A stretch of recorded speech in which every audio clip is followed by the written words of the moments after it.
하늘에 구멍이라도 뚫린 듯 비가 쏟아지던 7월의 어느 밤이었습니다. 폐지 줍는 늙은이에게 비는 하늘이 내리는 저주입니다. 종이가 물을 먹으면 똥값이 되니까요. 그날도 저는 허탕을 치고 물에 젖은 솜처럼 무거운 몸을 이끌고 집으로 향하던 중이었습니다. 가로등 하나 없는 칠흑 같은 골목, 쓰레기 집화장을 지날 때였습니다. 빗소리에 묻혀 들릴 락말락한 그 소리는 살려달라는 비명이라기보다 차라리 마지막 숨을 뱉어내는 신음 같았습니다.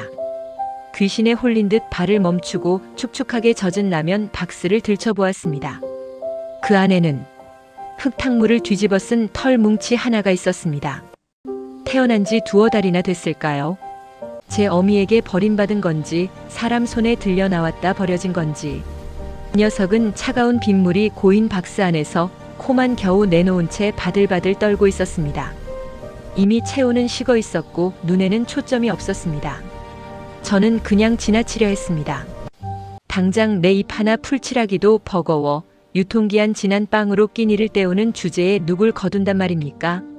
다시 리어카 손잡이를 잡았습니다. 그런데 등 뒤에서 들려온 가느다란 소리가 제 발목을 쇠사슬처럼 휘감았습니다. 깽. 다시 돌아본 녀석이 실눈을 뜨고 저를 보고 있었습니다. 그 흐릿한 눈동자가 꼭 저를 닮아 있었습니다. 가족도 돈도 희망도 없이 쓰레기 더미 옆에 웅크린 채 죽을 날만 기다리는 70 먹은 내 인생. 그 녀석이 꼭 나 같아서 차마 발걸음이 떨어지지 않았습니다.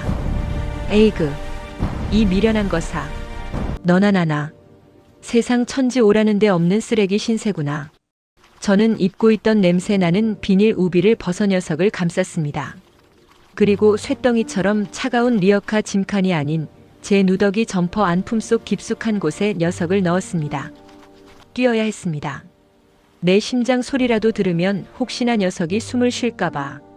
그 빗속을 저는 미친 사람처럼 달렸습니다. 반지하 단칸방은 동굴처럼 서늘했습니다. 마른 수건으로 녀석의 젖은 털을 닦아주는데 손끝에 만져지는 건 앙상한 갈비뼈뿐이었습니다. 녀석은 숨만 붙어있을 뿐 고개도 들지 못했습니다. 방구석에 있던 찬밥을 물에 불려 녀석의 입가에 대주었습니다. 먹어라. 제발 먹어라. 살려면 먹어야 해. 하지만 녀석은 입을 다문 채 미동도 없었습니다. 어미 젖을 떼기도 전에 버려진 걸까요? 먹는 법조차 모르는 것 같았습니다. 저는 덜덜 떨리는 손가락에 밥물을 묻혀 녀석의 입술을 억지로 벌리고 조금씩 흘려 넣어 주었습니다. 그렇게 꼬박 밤을 새웠습니다. 제 체온이라도 나눠주려 녀석을 가슴에 품고 이불을 뒤집어 썼습니다. 새벽녘이 되어서야 기적 같은 일이 일어났습니다. 품속에서 무언가 꿈틀하더니 까슬까슬한 혀가 제 가슴을 핥기 시작했습니다. 녀석이 제 젖꼭지를 어미 젖인 줄 알고 필사적으로 빨아대고 있었습니다. 아이고, 아이고 배고팠어. 그래. 나오지도 않는 늙은이의 빈 가슴을 생명 줄인 양 빨아대는 그 작은 입. 그 따뜻하고 축축한 온기가 제 심장을 뚫고 들어왔습니다. 10년 전 아내를 보내고 처음으로 느껴보는 살아있는 것의 온기였습니다. 눈물이 핑 돌았습니다. 그래, 살자. 너도 살고 나도 살자. 일주일이 지나자 녀석은 꼬리를 흔들기 시작했습니다. 흙탕물에 젖어 볼품 없던 털이 마르니 제법 민들레 홀씨처럼 보송보송해졌습니다. 허허, 너 털이 참 뽀실뽀실하구나. 그래, 네 이름은 이제 뽀실이다. 김뽀실. 그날부터 제 밥상 풍경이 바뀌었습니다. 시장에서 생선 가게 주인이 버리려던 생선 대가리를 얻어와 푹 고았습니다. 살점은 발라서 뽀실이 그릇에 수북이 담아주고 저는 남은 국물에 밥을 말아 먹었습니다. 사람들은 말했습니다. 영감, 본인 먹을 것도 없으면서 걔한테 무슨 고기를 줘? 그 사람들이 모르는 게 있었습니다.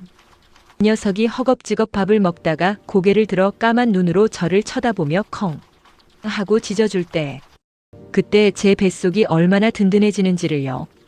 밥을 안 먹어도 배가 부르다는 말, 저는 70평생 처음 알았습니다. 뽀실이는 제게 밥 먹는 즐거움이 아니라 집에 돌아올 이유를 만들어 주었습니다. 썰렁하던 반지하 방에 나를 기다리는 숨소리가 있다는 것. 그것이 저를 다시 살게 했습니다. 뽀시리는 저의 유일한 친구이자 보디가드였습니다. 녀석은 제가 작업복을 입으면 현관문 앞에서 꼬리가 떨어져라 흔들며 먼저 나섰습니다.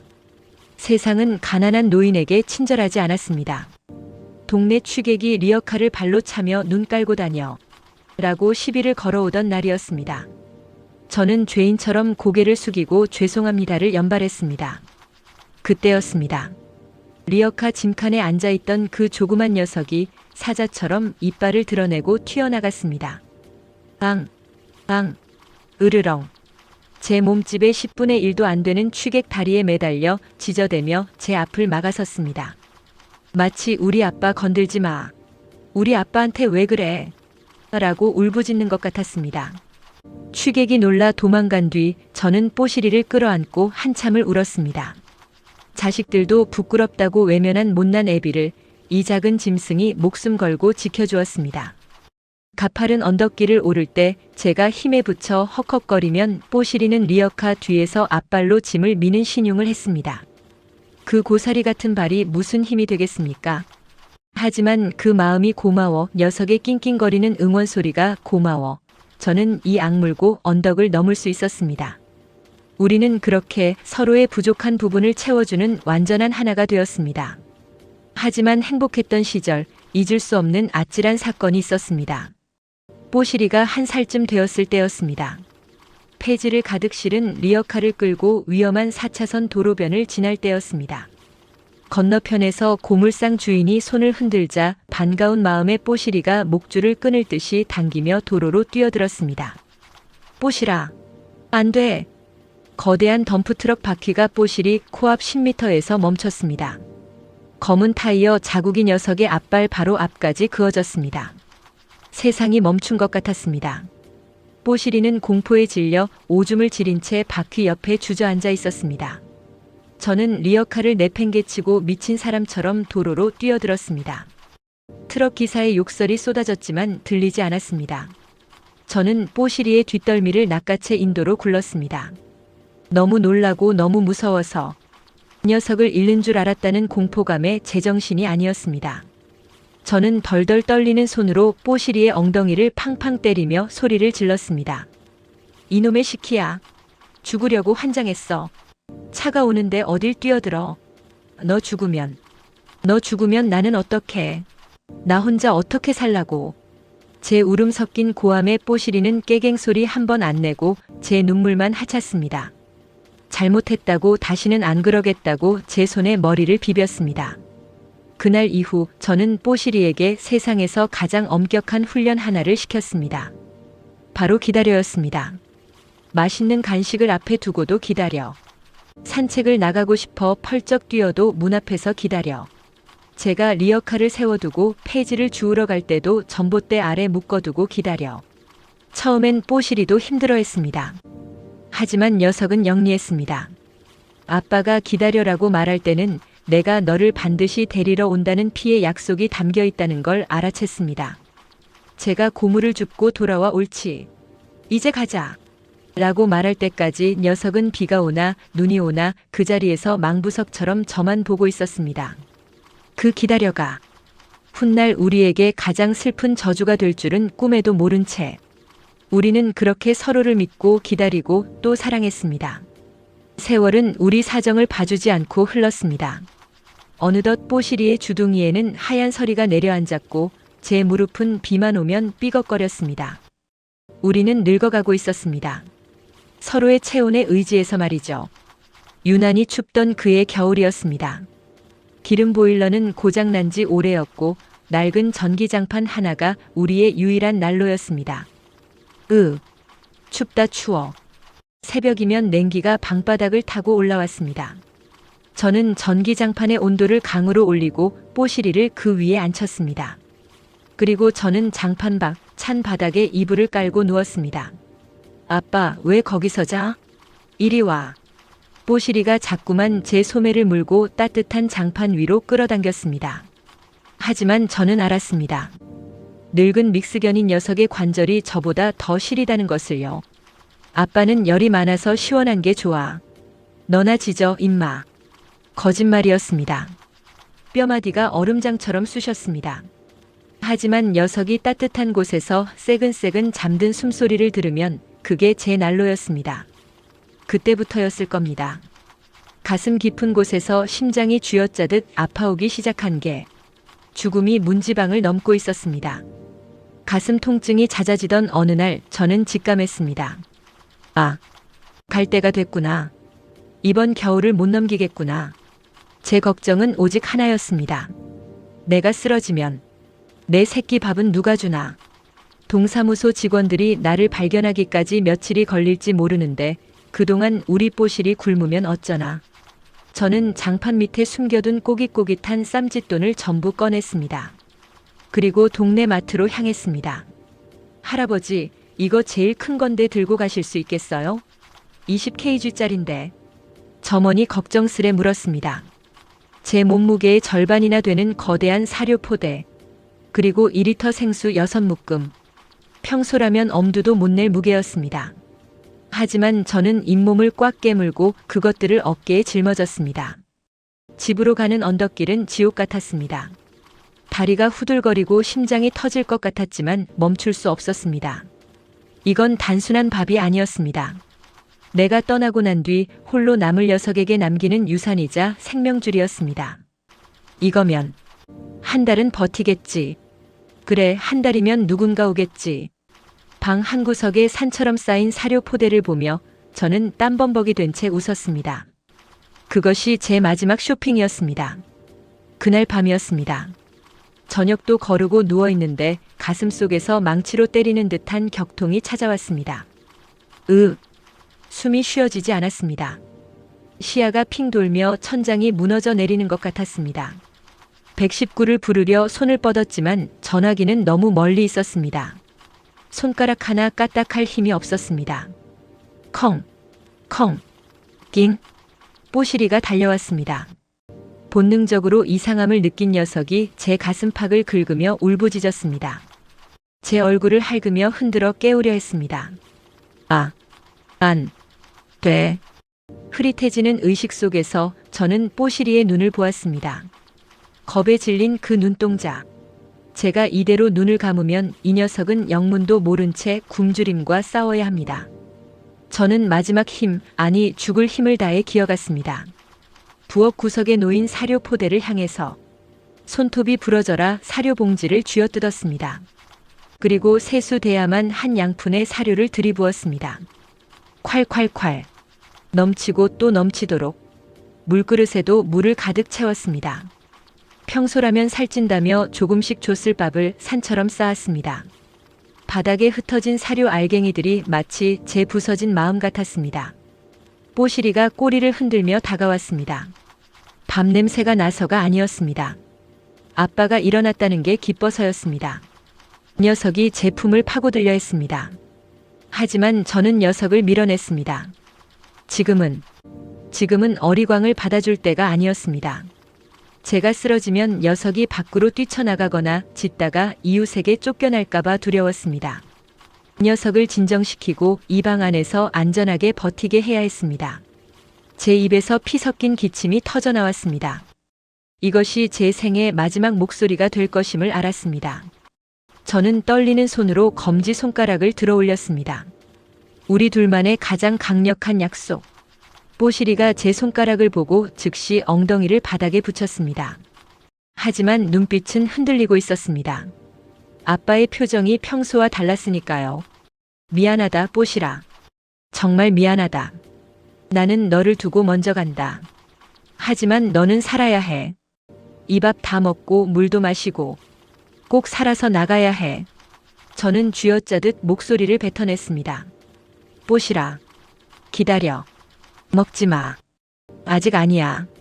아빠 일어날 때까지 기다려. 알았지? 그건 진정해라는 뜻이었습니다. 나 죽어도 놀라지 말고 얌전히 있어라는 당부였습니다.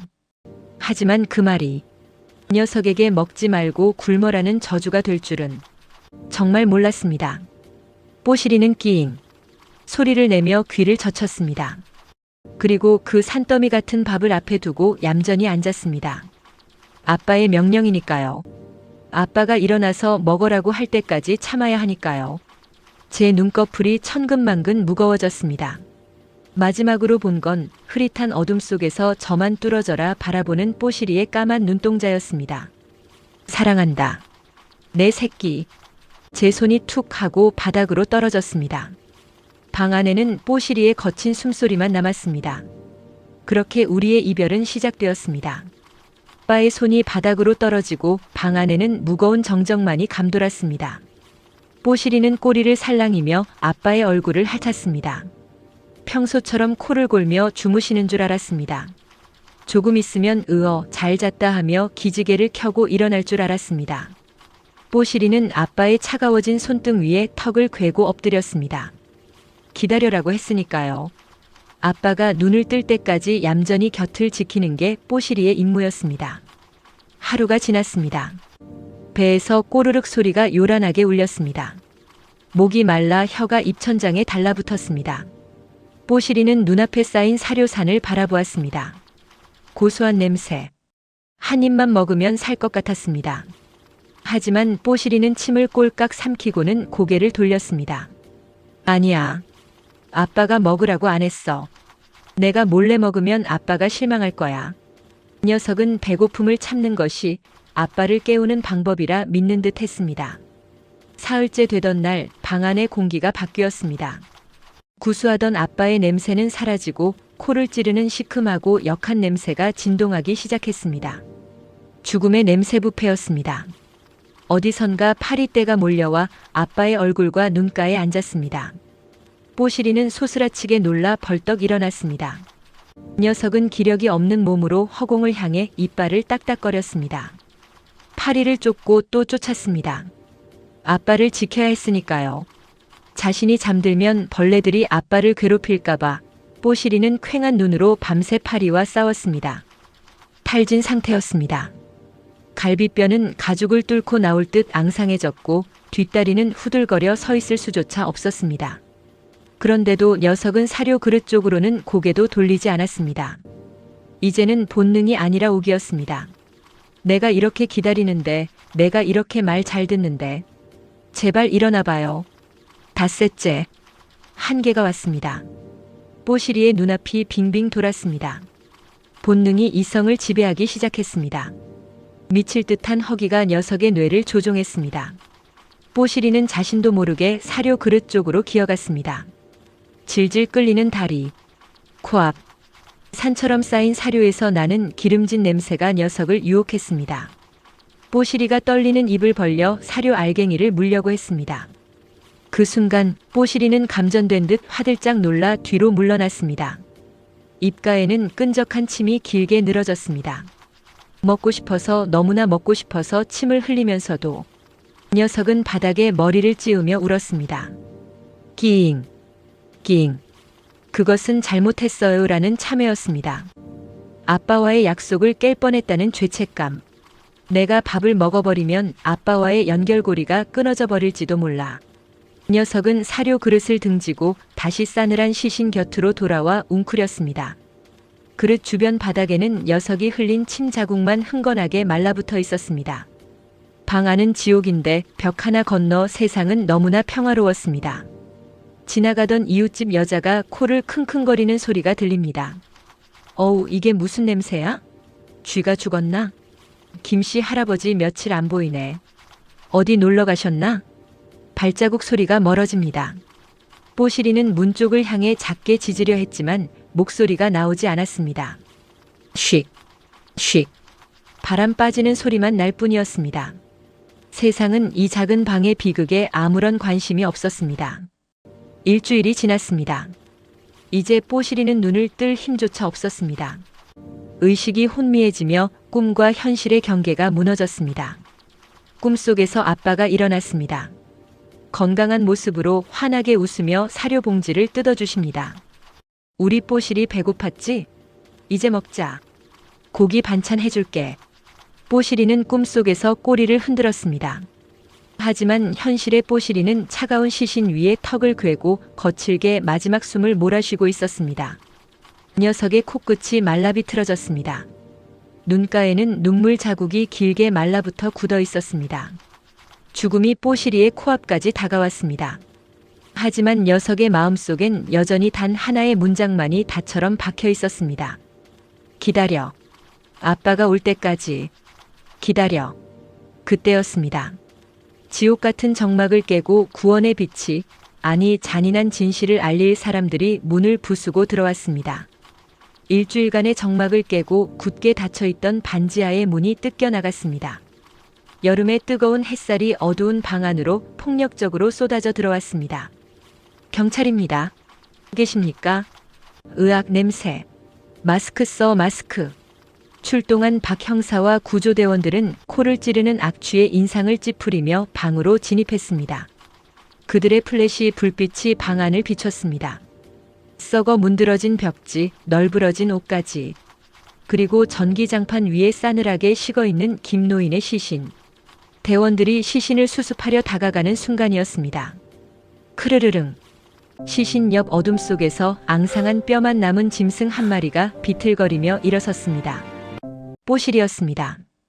녀석은 서 있을 힘조차 없어 네 다리를 후들거리면서도 이빨을 드러내고 사람들을 위협했습니다. 오지 마. 우리 아빠 건들지 마. 그것은 짖는 소리가 아니었습니다. 마른 성대에서 나오는 쇳소리 섞인 비명이었습니다. 박 형사는 뽀시리를 제압하려다 멈칫했습니다. 그의 눈에 믿을 수 없는 광경이 들어왔기 때문입니다. 반장님, 저기 좀 보세요. 강아지 바로 코앞, 불과 한 뼘 거리에 산처럼 쌓인 사료가 있었습니다. 물도 가득했습니다. 그런데 강아지는 갈비뼈가 다 드러날 정도로 굶어 죽어가고 있었습니다. 뭐야? 밥이 이렇게 많은데 왜 굶었어? 어디 아픈가? 입맛이 없었나 보지.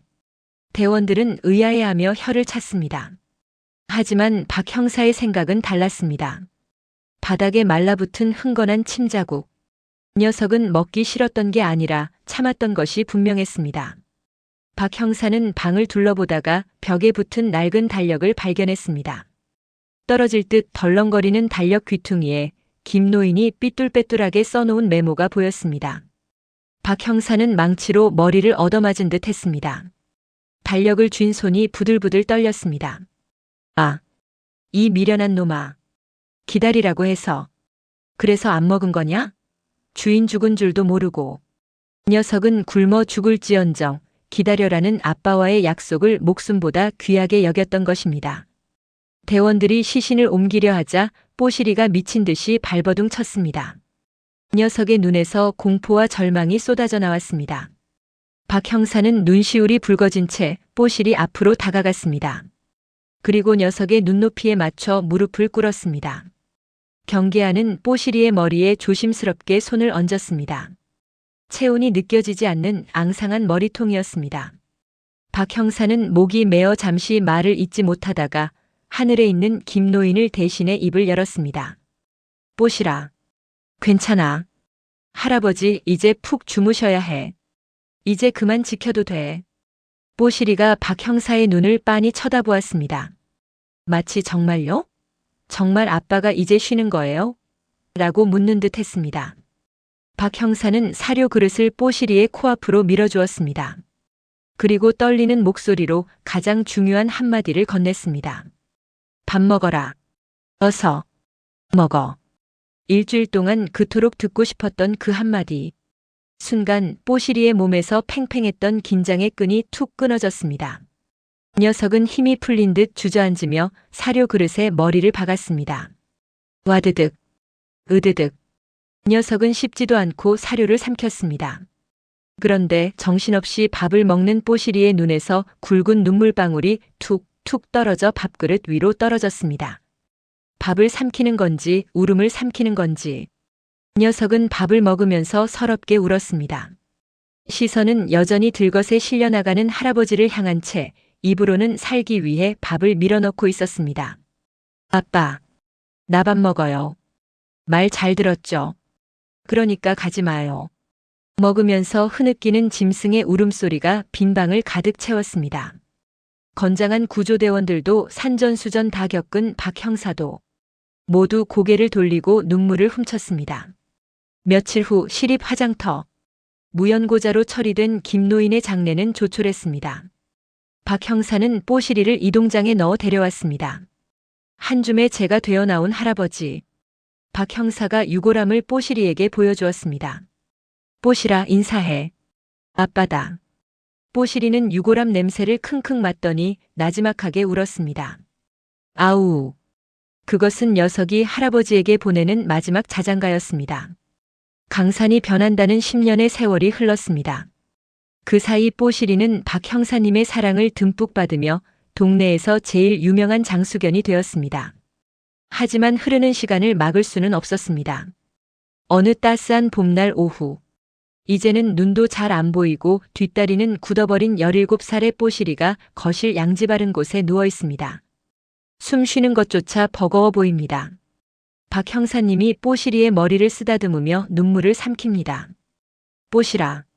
고생했다. 우리 가족으로 와줘서 정말 고마웠어.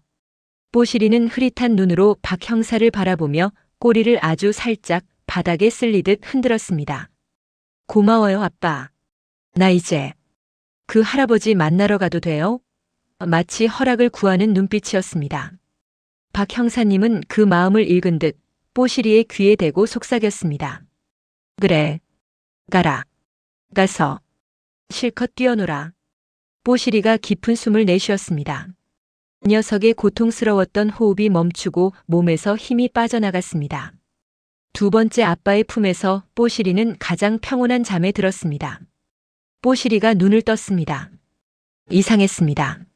무겁던 몸이 깃털처럼 가벼웠습니다. 지긋지긋하던 관절통도 흐릿하던 시야도 사라졌습니다.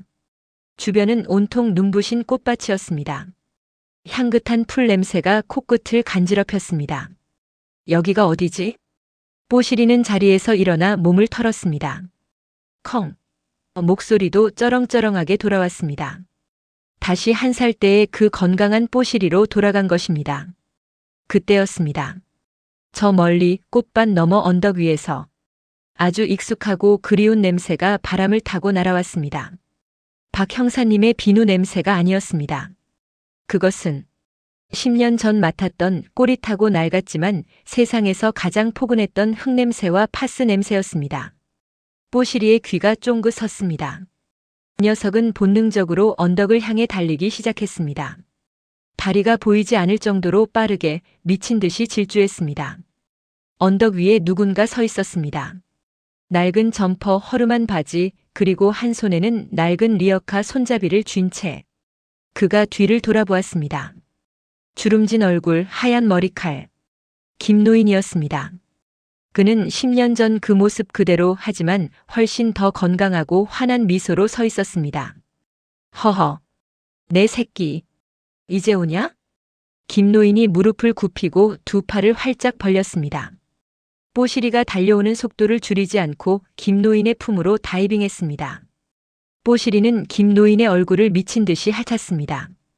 눈물이 아닌 기쁨의 비명을 지르며 꼬리가 떨어져라 흔들었습니다. 김노인은 뽀시리를 와락 끌어안고 뒹굴었습니다. 아이고 이놈아. 왜 이렇게 늦게 왔어? 보고 싶어 죽는 줄 알았다. 김노인은 뽀시리의 머리를 쓰다듬으며 10년 전 그날 밤 뽀시리에게 걸었던 슬픈 저주를 풀어주었습니다. 뽀시라. 이제 기다리지 마. 다시는 기다리지 마. 이제 아빠랑 같이 가자. 영원히 같이 가자. 그 말은 기다려의 마침표이자 영원한 함께의 시작이었습니다. 김노인이 리어카를 끕니다. 하지만 그 리어카는 더 이상 무거운 폐지 리어카가 아닙니다. 바퀴에서 빛이 나고 짐칸에는 뽀시리가 좋아하는 객검과 간식이 가득 실려 있습니다. 뽀시리는 리어카에 타지 않습니다. 할아버지 발맞춰 그 옆을 씩씩하게 걸어갑니다.